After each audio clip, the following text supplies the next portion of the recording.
Welcome to my channel. இன்னைக்கு இந்த வீடியோல தரமான 5 கிரைம் த்ரில்லர் படங்களை பத்தி தான் பார்க்க போறோம். இந்த 5 படங்களும் தமிழ் டப்பிங்லயே அவைலபிளா இருக்கு. இந்த 5 படங்களை ஓடிடில போய் பார்க்கணுமான்னு கேட்டீங்கன்னா அதுக்கான அவசியமே கிடையாது. ஏன்னா நான் சொல்ல போற 5 படமும் யூடியூப்லயே ஃப்ரீயா தமிழ் டப்பிங்ல அவைலபிளா இருக்கு. நான் பிளாட்டை சொல்றேன். எந்த பிளாட் உங்களுக்கு பிடிச்சிருக்கோ அந்த படத்தை முழுசா பார்த்துக்கோங்க. இந்த லிஸ்ட்ல நம்ம ஃபர்ஸ்டா பார்க்க போற படத்தோட பேரு பிளைண்ட் ஸ்பாட் அப்படின்றது. இது ஒரு சூப்பரான தெலுங்கு கிரைம் த்ரில்லர் படம்னு சொல்லலாம். நவீன் சந்திரா தான் முக்கியமான ரோல் பண்ணியிருப்பாரு. ஆக்சுவலா இந்த படத்தோட ரன் டைமே 1.5 மணி நேரம் தான். அதாவது 90 நிமிஷம் தான் ரன் டைமு. ஆனால் ட்விஸ்ட் மட்டும் ஒரு 7-8 ட்விஸ்ட் வச்சிருப்பாங்க. அந்த அளவுக்கு ஒரு சூப்பரான படம்னு சொல்லலாம். நான் முதல்ல இந்த படத்தோட பிளாட்டை பற்றி சொல்கிறேன். அது என்னன்னா, நம்ம ஹீரோயினை பொறுத்த வரைக்கும் 2ஆம் தரமாக கல்யாணம் பண்ணிக்கிறாங்க. ஹஸ்பண்டை பொறுத்த வரைக்கும் 40 வயசு, இவங்களுக்கு ஒரு 25 வயசு தான் இருக்கும். இவங்களுக்கு இப்போ ஒரு கை குழந்தை பிறந்திருக்கு. அந்த குழந்தைய பார்த்துக்கிறதுல 2 பேருக்குள்ள சண்டை ஏற்படுது. ஹஸ்பண்ட் இப்போ தான் கல்யாணம் பண்ணியிருக்காரு, ஆனால் ஒய்ஃபு கிட்ட சண்டை போட்டுக்கிட்டே இருக்காரு. எனக்கு ஒரு மீட்டிங் இருக்குன்ற மாதிரி கிளம்பி போயிடுறாரு. இந்த ஒய்ஃபுமே ரொம்ப வருத்தப்படுறாங்க, என்ன இப்படி பண்ணுறாருன்ற மாதிரிலாம் ஃபீல் பண்ணுறாங்க. திடீர்னு பார்த்தா இந்த ஒய்ஃபு தூக்கு போட்ட மாதிரி இறந்து போயிருக்காங்க.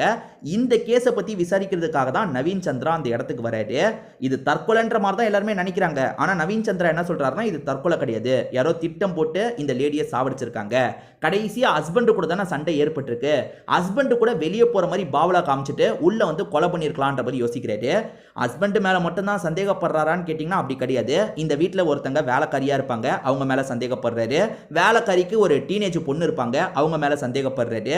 இதை தாண்டி இந்த ஹஸ்பண்டுக்கு ஏற்கனவே ஃபர்ஸ்ட் ஒய்ஃப் மூலியமா ஒரு பையன் இருப்பான். அந்த பையனுக்கு 12-13 வயசு தான். அந்த பையன் மேல சந்தேகப்படுறாரு.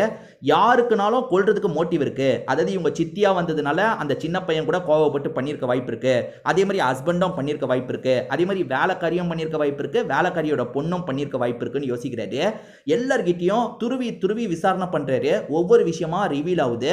கடைசியில உண்மையான குற்றவாளியை இவர் கண்டுபிடிச்சாரா இல்லையான்னு சொல்றது தான் மீதி கதையா இருக்கும்.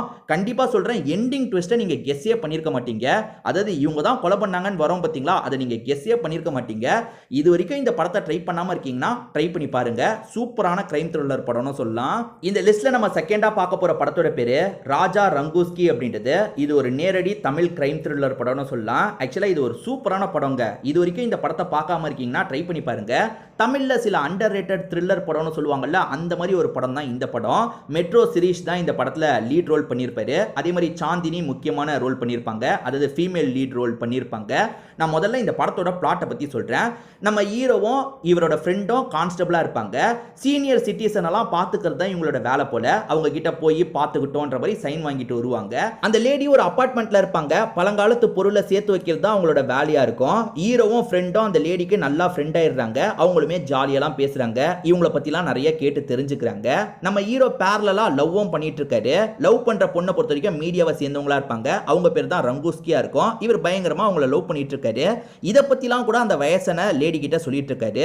ஒரு ஸ்டேஜ்ல அந்த பொண்ணுமே இவரை லவ் பண்ண ஆரம்பிச்சிடுறாங்க. எல்லாமே ஸ்மூத்தா தான் போயிட்டு இருக்கு. இந்த மாதிரி நிலைமையில இவர் அடிக்கடி பாத்துக்கிறதுக்காக போவார்ல, அந்த வயசான லேடி வீட்டுல கொல்லப்பட்டிருக்காங்க. அந்த லேடி கொல்லப்பட்ட அதே நாள் நைட்டு இவருமே அந்த அபார்ட்மெண்ட்டுக்குள்ள வேற ஒரு விஷயத்துக்காக வந்திருப்பாரு. சோ இவர் தான் அந்த லேடியை கொன்னாருன்ற மாதிரி யாராவது நினைக்க வாய்ப்பு இருக்குல்ல, அது சம்பந்தப்பட்ட எவிடன்ஸ் எல்லாத்தையும் நம்ம கிளியர் பண்ணணும்னு யோசிக்கிறாரு. அந்த லேடி இறந்து போனதை விசாரிக்கிறதுக்காக புதுசா ஒரு ஆபீசர் வந்திருப்பாரு. அந்த ஆபீசர் கண்ணில் படுறதுக்கு முன்னாடி நம்ம எல்லா எவிடன்ஸையும் கிளியர் பண்ணணும்ன்ற மாதிரி நிறைய முயற்சிலாம் எடுக்கிறாரு. இதுக்கு இவரோட காதலியும் சப்போர்ட்டிவா இருக்காங்க, ஃப்ரெண்டும் சப்போர்ட்டிவா இருக்காரு. உண்மையில யார் இந்த கொலையை பண்ணாங்கன்னு ஒரு கேள்வி இருக்குல்ல, உண்மையான குற்றவாளியை கண்டுபிடிச்சாதான் நம்ம தப்பிக்க முடியும்ன்ற ஒரு நிலைமை வரும். ஹீரோவும் உண்மையான குற்றவாளியை கண்டுபிடிக்கிறதுக்கு முயற்சி எடுக்கிறாரு. கண்டுபிடிச்சாரா இல்லையான்னு சொல்றது தான் மீதி படமா இருக்கும். இது வரைக்கும் இந்த படத்தை பார்க்காம இருக்கீங்கன்னா கண்டிப்பா ட்ரை பண்ணி பாருங்க. ஒரு சூப்பரான படம்னு சொல்லலாம். இந்த லிஸ்ட்ல நம்ம மூணாவதா பார்க்க போறதும் ஒரு நேரடி தமிழ் படம் தான். இந்த படத்தோட பேரு மிருகா அப்படின்றது. இந்த படத்துல ஸ்ரீகாந்த், லக்ஷ்மி ராய்லாம் இணைஞ்சு நடிச்சிருப்பாங்க. இவங்க 2 பேர் சவுகார்பேட்டைன்னு ஒரு மொக்க படத்துல சேர்ந்து நடிச்சிருப்பாங்க பாத்தீங்களா. ஆனா இந்த படம் ஒரு டீசென்டான கிரைம் த்ரில்லர் படம்னு சொல்லலாம். இந்த படத்தோட கதையை பத்தி நான் சொல்றேன். லக்ஷ்மி ராயை பொறுத்த வரைக்கும் ஒரு பணக்கார குடும்பத்தை சேர்ந்தவங்களா இருப்பாங்க. இவங்களுக்கு ஃபர்ஸ்ட் மேரேஜ் வந்து கொஞ்சம் சொதப்பி இருக்கும். அதனால ஒரு பொண்ணை வச்சுட்டு இவங்க தனியா தான் இருக்காங்க.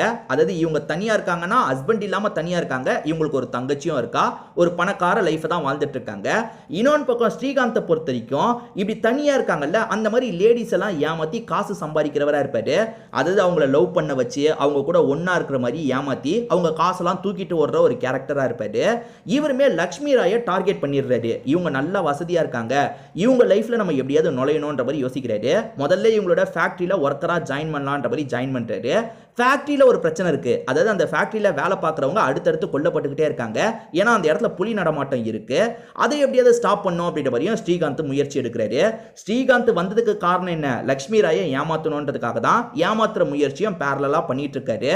லக்ஷ்மி ராயை சாமர்த்தியமா ஏமாத்தி அவங்களோட காசெல்லாம் இவர் திருடினாரா, அதே மாதிரி இந்த புலியால பிரச்சனை ஏற்படுதுல, அந்த புலியால இவருக்கு என்ன பிரச்சனை வந்ததுன்னு சொல்றது தான் இந்த படத்தோட மீதி கதை. இந்த படம் ஓரளவுக்கு நல்லா தான் இருக்கும். எதனால ஓடலன்னு தெரியல. அந்த புலியோட கிராபிக்ஸ் மட்டும் ரொம்ப சொதப்பலா இருக்கும். மற்றபடி பார்க்குற மாதிரி தான் இந்த படம் இருக்கும். இது வரைக்கும் இந்த படத்தை பார்க்காம இருக்கீங்கன்னா நிச்சயமா இந்த படத்தை ட்ரை பண்ணி பாருங்க. இந்த லிஸ்ட்ல நம்ம அடுத்ததா பார்க்க போறதும் ஸ்ரீகாந்தோட படம் தான். இந்த படத்தோட பேரு எக்கோ அப்படின்றது.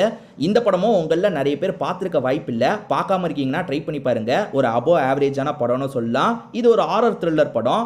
இந்த படத்தோட கதையை பத்தி பார்த்தோம்னா, நம்ம ஹீரோவை பொறுத்த வரைக்கும் ஒரு ஐடி கம்பெனில வேலை பார்க்குறாரு. அந்த ஐடி கம்பெனில இவருக்கு மேல் பொசிஷன்ல இருக்க ஒரு லேடி இருப்பாங்க. அவங்களுக்கும் இவருக்கும் லவ் மாதிரி போயிட்டு இருக்கு. ரெண்டு பேருமே கூடிய சீக்கிரத்தில் கல்யாணம் பண்ணிக்கலாம் அப்படின்ற மாதிரிலாம் யோசிக்கிறாங்க. ஒரே வீட்டில் தான் இவங்க ரெண்டு பேருமே சேர்ந்து தங்குறாங்க. அந்த வீட்டில் முதல்ல அந்த பொண்ணு அமானுஷ்யமான விஷயத்தெல்லாம் ஃபீல் பண்றாங்க. ஸ்ரீகாந்த் கிட்ட சொல்றாங்க. ஸ்ரீகாந்த் பெருசா நம்ப மாட்டாரு. ஆனா போக போக இந்த வீட்டில் ஏதோ அமானுஷ்யம் இருக்குன்றத ஸ்ரீகாந்துமே நம்ப ஆரம்பிச்சிடுறாரு. அந்த பொண்ணு என்ன சொல்றாங்கன்னா, இந்த வீட்டில் ஒரு அமானுஷ்யம் இருக்கு, அதை சால்வ் பண்ணிட்டு என்ன கூப்பிடு, அது வரைக்கும் இந்த வீட்டு பக்கம் நான் வரமாட்டேன்ற மாதிரி இவரை விட்டுட்டு போயிடுறாங்க. ஐயோ, கூட வந்தவ விட்டுட்டு போயிட்டாலே, அவளை திரும்பி வர வைக்கணும்னா இங்க இருக்க பேயை நம்ம ஓட்டி ஆகணும். பேயெல்லாம் ஓட்டுறவங்க இருப்பாங்கல்ல, அந்த மாதிரி யாரையாவது அப்ரோச் பண்ணலாம்னு நினைக்கிறாரு. இப்போ விளம்பரத்தில் ஒருத்தரை பற்றி தெரிய வருது. அவர்கிட்ட இந்த விஷயத்த சொல்றாரு. அவருமே இந்த வீட்டில் உண்மையிலேயே என்ன பிரச்சனை இருக்குன்றதை செக் பண்ணுறதுக்காக வீட்டுக்கு வராரு. அப்படி செக் பண்ணும்போது சில உண்மைகள்லாம் தெரிய வருது. அந்த உண்மை என்னன்னு சொல்றது தான் இந்த படத்தோட மீதி கதையாக இருக்கும். ஒரு சூப்பரான படம்னு சொல்லலாம். நான் ஏற்கனவே சொன்ன மாதிரி உங்களில் நிறைய பேருக்கு இப்படி ஒரு படம் வந்ததே தெரியாமல் இருக்கலாம். ஆனால் கண்டிப்பாக பார்க்குற மாதிரி தான் இந்த படம் இருக்கும். இது வரைக்கும் இந்த படத்தை பார்க்காம இருக்கீங்கன்னா ஒன்ஸ் இந்த படத்தை ட்ரை பண்ணி பாருங்க. இந்த லிஸ்ட்ல நம்ம கடைசியா பார்க்க போற படம் ஒரு தெலுங்கு படம் தான். காமெடி த்ரில்லர் படம்னு சொல்லலாம். இந்த படத்தோட பேரு கிரேசி அங்கிள்ஸ் அப்படின்றது. இந்த படமும் இப்ப யூடியூப்ல தமிழ்லயே இருக்கு. சர்ச் பண்ணீங்கன்னா கண்டிப்பா இந்த படம் உங்களுக்கு கிடைச்சிரும். ஆக்சுவலா தெலுங்குல நிறைய ஷோவெல்லாம் தொகுத்து வழங்குறவங்களோட பேரு ஸ்ரீமுகி அப்படின்றது. இந்த படத்தை பொறுத்த வரைக்கும் ஸ்ரீமுகி தான் முக்கியமான ரோல் பண்ணியிருப்பாங்க. இந்த படத்தோட பிளாட்டை பத்தி நான் முதல்ல சொல்றேன். அது என்னன்னா, ஒரு பெரிய அபார்ட்மெண்ட்டை நமக்கு காட்டுறாங்க. ஒரு 100-150 ஃபிளாட் கிட்ட இருக்கு. அதுல ஸ்ரீமுகின்ற ஒருத்தவங்களும் இருக்காங்க. இவங்களை பொறுத்த வரைக்கும் 35 வயசு கிட்ட ஆகுது. இன்னும் சிங்கிளா தான் இருக்காங்க. இவங்க மேல ஒரு 3 பேருக்கு கண்ணா இருக்கு. ஒருத்தருக்கு 40 வயசு இருக்கும், ஒருத்தருக்கு 45 வயசு இருக்கும், இன்னொருத்தருக்கு 50 வயசு இருக்கும். இவங்களுக்குலாம் ஏற்கனவே ஒய்ஃப் இருப்பாங்க. ஆனா இவங்க எல்லாருக்குமே ஸ்ரீமுகி மேல ஒரு கண் இருக்கு. எப்படியாவது இவளை இம்ப்ரெஸ் பண்ணிடணும், இவ கூட ஒண்ணு மண்ணா இருக்கணும்ன்ற மாதிரிலாம் ஆசைப்படுறாங்க. ஸ்ரீமுகி என்ன பண்ணாலும் சரி, இவங்களுமே அதுக்கு ஹெல்ப் பண்ற மாதிரிலாம் போயிட்டு இருக்காங்க. இப்படி ஸ்ரீமுகியை இவங்க 3 பேர் சுத்தி சுத்தி வராங்கல்ல, இதனால இவங்க 3 பேருமே ஒரு சிக்கல்ல போய் மாட்டிக்கிறாங்க. என்ன மாதிரியான சிக்கல்ல மாட்டிக்கிறாங்க, அந்த சிக்கல்ல இருந்து வெளியே வரதுக்காக இந்த 3 பேர் என்ன மாதிரியான முயற்சிலாம் பண்றாங்கன்னு சொல்றது தான் இந்த படத்தோட மீதி கதையா இருக்கும். காமெடியாவும் கொஞ்சம் த்ரில்லிங்கா சேர்த்தும் சொல்லியிருப்பாங்க. இது வரைக்கும் இந்த படத்தை பார்க்காம இருக்கீங்கன்னா ஒன்ஸ் இந்த படத்தை ட்ரை பண்ணி பாருங்க. இந்த லிஸ்ட்ல நான் 5 படங்களை பத்தி சொல்லியிருக்கேன் பாத்தீங்களா? இந்த 5 படங்களுமே நல்லா தான் இருக்கும். இந்த 5 படங்கள்ல ஏற்கனவே எந்தெந்த படங்களை நீங்க பார்த்திருக்கீங்க, அதுல எதெல்லாம் உங்களுக்கு பிடிச்சது, எதெல்லாம் உங்களுக்கு சுத்தமா பிடிக்கலன்றத கமெண்ட் செக்ஷன்ல சொல்லுங்க. இந்த வீடியோவை பார்க்குற மற்றவங்களுக்கு அது யூஸ்ஃபுல்லா இருக்க வாய்ப்பு இருக்கு. திரும்பி வேற ஒரு வீடியோல நம்ம பார்க்கலாம்.